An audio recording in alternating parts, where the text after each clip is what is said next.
जैसा कि आप सभी जानते हैं, इस वीडियो में हम लोग पढ़ने वाले हैं सीधा और प्रतिलोम अनुपात, जो कि है चैप्टर नंबर 10। तो चैप्टर नंबर 10 में हम लोग सॉल्व करेंगे क्वेश्चन नंबर 7, क्योंकि 1 से 6 तक हम लोग पहले सॉल्व कर चुके हैं। तो एक बार फिर से देख लेते हैं सीधा अनुपात क्या होता है। सीधा अनुपात में दो राशियां होती है, मान के चलिए x और y। जो x है ना, वो डायरेक्टली प्रोपोर्शनल टू y होता है। जब ये प्रोपोर्शन का साइन हटता है तो एक कांस्टेंट आता है। हमने कांस्टेंट क्या लिया, k। अब देखो, ये बराबर के इधर मल्टीप्लाई में है, तो बराबर के इधर जाने पे ये किस में चला जाता है, डिवाइड में, है ना। तो x by y equal to k। यहाँ पर जो दोनों राशियां होती है ना, उनमें सीधा सा संबंध ये है कि कोई एक बढ़ता है ना तो दूसरा भी अपने आप बढ़ता है। इन दोनों में कोई भी एक बढ़ेगा तो दूसरा अपने आप बढ़ेगा। इसको हम लोग बोलते हैं सीधा अनुपात। लेकिन प्रतिलोम अनुपात में ऐसा नहीं होता है। प्रतिलोम अनुपात में यदि कोई एक राशि बढ़ती है तो दूसरा क्या होता है, घटता है। तो इसको क्वेश्चन के माध्यम से समझते हैं। तो सबसे पहले हमारे पास क्वेश्चन है, क्वेश्चन नंबर 7। इसमें दिया हुआ है गीता आधे घंटे में 250 शब्द टाइप करती है।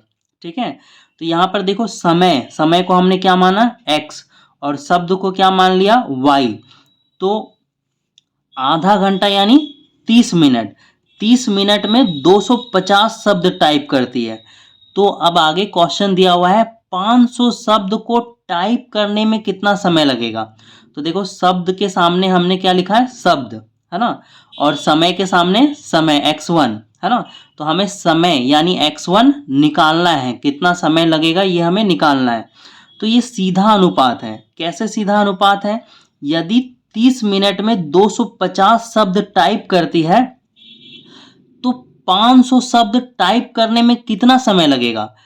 तो जाहिर सी बात है, अगर शब्द बढ़ रहा है तो समय भी क्या होगा, बढ़ेगा। ठीक है, इसके बढ़ने पे क्या होगा, दूसरा भी अपने आप बढ़ेगा। तो ये कौन सा अनुपात हो गया, सीधा अनुपात हो गया। तो सीधा अनुपात में क्या होता है, x बाय वाई, है ना, यानी कि x बाय वाई। तो हम लोग लिखेंगे क्या, x by y equal to x by y, यानी कि x1 बाय 500। ठीक है, ये सीधा अनुपात है। तो सीधा अनुपात को हम लोग इस तरह से लिखते हैं। अब क्या होगा, ये क्रॉस मल्टीप्लीकेशन होगा। ये देखो, बराबर के इधर डिवाइड में है ना, तो बराबर के उधर जाएगा तो किस में हो जाएगा, मल्टीप्लाई में। ये जो 250 है बराबर के इस साइड डिवाइड में है, उधर जाएगा तो मल्टीप्लाई में हो जाएगा। कुछ इस तरह से 30 into 500 is equal to x1 into 250। अब देखो, ये उतर जाएगा, 30 इंटू 500 इजकल टू x1। ये गुना में है ना, और ये बराबर के इधर आएगा तो किस में हो जाएगा, भागा में हो जाएगा। ठीक है, आप जानते हो कि 2 से 50 का टेबल में 500 आएगा 2 बार में, है ना। ये 250 का टेबल में 1 बार में, और ये 250 का टेबल में 2 बार में। 30 को 2 से मल्टीप्लाई करेंगे तो कितना होगा, 60 इजकल टू x1, यानी समय कितना लगेगा, 60 मिनट, है ना। तो इसका आंसर कितना होगा, 60 मिनट। तो ये हमारा आंसर है। ठीक है, अब हम लोग लेते हैं क्वेश्चन नंबर 8। क्वेश्चन नंबर 8, इसमें दिया हुआ है सोहन के पास एक सड़क का मानचित्र है, मानचित्र यानी नक्शा। इसके पैमाने में 1 सेमी, 1 सेमी यानी सेंटीमीटर, 1 सेंटीमीटर की दूरी बराबर कितना है, 14 किलोमीटर। तो वास्तविक दूरी को निरूपित करती है। ज्ञात कीजिए 126 किलोमीटर की दूरी कितने सेंटीमीटर का पैमाना प्रयुक्त होगा। ठीक है, सिंपल सा क्वेश्चन है। 1 सेंटीमीटर बराबर कितना दिया है, 14 किलोमीटर। तो यहाँ पे लिखे हैं x और y मान लिए हैं। तो x 1 सेंटीमीटर बराबर कितना दिया है, 14 किलोमीटर। तो हमसे पूछा गया है 126 किलोमीटर के दूरी के लिए कितना सेमी का पैमाना प्रयुक्त होगा। तो किलोमीटर के बगल में किलोमीटर लिख लिए हैं, है ना। 126 किलोमीटर, तो कितना सेमी इसके लिए प्रयुक्त होगा। देखो, ये अगर बढ़ रहा है ना, किलोमीटर क्या हो रहा है, बढ़ रहा है, तो यहाँ पर सेंटीमीटर भी क्या होगा, बढ़ेगा, है ना। तो ये क्वेश्चन किसका है, ये क्वेश्चन है सीधा अनुपात का। तो सीधा अनुपात में हम लोग कैसे बनाते हैं, है ना। सीधा अनुपात में x by y equal to क्या होता है, k होता है ना। तो ये आपको सॉल्यूशन में लिखना नहीं है, मैंने रफ में लिखा है इसको। तो ये लिखोगे 1/14, ठीक है, इसको ऊपर कर लेते हैं, इक्वल टू x1/126। अब ये क्रॉस मल्टीप्लीकेशन हो जाएगा, ठीक है। 1 इंटू 126 बराबर x1 इंटू 14। तो देखो ये क्या आएगा, 126 बराबर x1/14, है ना। ये मल्टीप्लाई होके 126 आएगा। 14 का टेबल में 126 आता है 9 बार में। तो ये क्या आएगा, x1 बराबर 9, है ना, ये आएगा 9 सेंटीमीटर यानी 9 सेमी। तो ये हमारा आंसर निकल गया। अब हम लोग चलते हैं क्वेश्चन नंबर 9 में। क्वेश्चन नंबर 9 में दिया हुआ है 1 दर्जन केले का मूल्य 30 रुपया है। 1 दर्जन केले का मूल्य 30 रुपया है। तो 1 दर्जन, दर्जन को x मान ली और मूल्य को y। तो 1 दर्जन केले का मूल्य कितना है, 30 रुपया। तो आगे क्वेश्चन में दिया हुआ है 360 में कितना दर्जन केला मिलेगा, 360 रुपया में कितना दर्जन केला मिलेगा। तो देखो मूल्य बढ़ रहा है तो दर्जन भी क्या होगा, बढ़ेगा। ये सीधा अनुपात है। तो सीधा अनुपात में कैसे बनाते हैं, 1/30 इक्वल टू x1/360।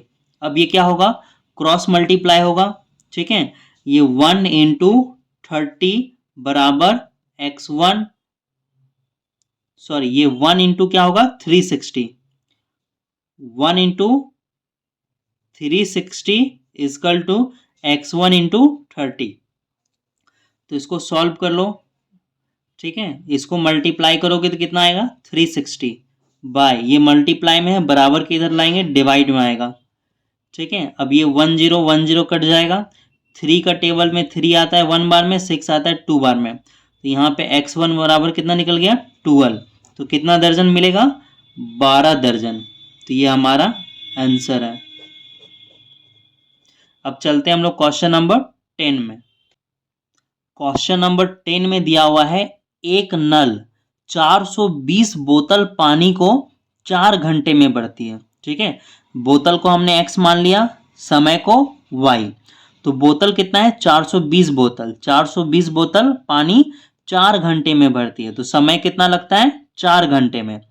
तो आगे दिया हुआ है 6 घंटे में कितनी बोतल भरेगी। तो 6 घंटा, तो समय के सामने हमने समय लिख लिया, है ना। तो यहाँ पर 6 घंटा में कितनी बोतलें भरेगी वो निकालना है। तो अगर समय बढ़ रहा है तो बोतलें भी क्या होगी, बढ़ेगी, है ना। तो सीधा अनुपात है। सीधा अनुपात में इस तरह से हम लोग सॉल्व करते हैं, क्रॉस मल्टीप्लीकेशन हो जाएगा, ठीक है। ये क्या होगा, 420 इंटू 6 बराबर x1 इंटू 4, है ना। अब आगे सॉल्व कर दो, 420 इंटू 6 बाय, ये जो गुना में 4 है इधर आके क्या हो जाएगा, डिवाइड में। तो ये देखो कट जाएगा, ये ऊपर नीचे कट जाएगा, ठीक है। 4 का टेबल से ये कट रहा है, इसी को काट देते हैं, 4 1 जा 4। अब देखो 4 का टेबल में ये 4 आता है 1 बार में, 4 का टेबल में 2 नहीं आता है लेकिन 20 आता है। तो जब 2 अंक लेंगे तो क्या बैठाना पड़ता है, 0। 20 आता है 5 बार में। तो अब ये जो है ना मल्टीप्लाई होगा 6 से, तो क्या आएगा, देखो 105 मल्टीप्लाई 6 बराबर क्या है, x1। तो 6 5 जा 30 का 0, हाथ में रहा 3, 6 0 जा 0 और हाथ वाला 3, 6 1 जा 6 बराबर x1। तो x1 बराबर कितना आ गया, 630। तो कितनी बोतलें होगी, 630 बोतल। और ये हमारा क्या है, आंसर है।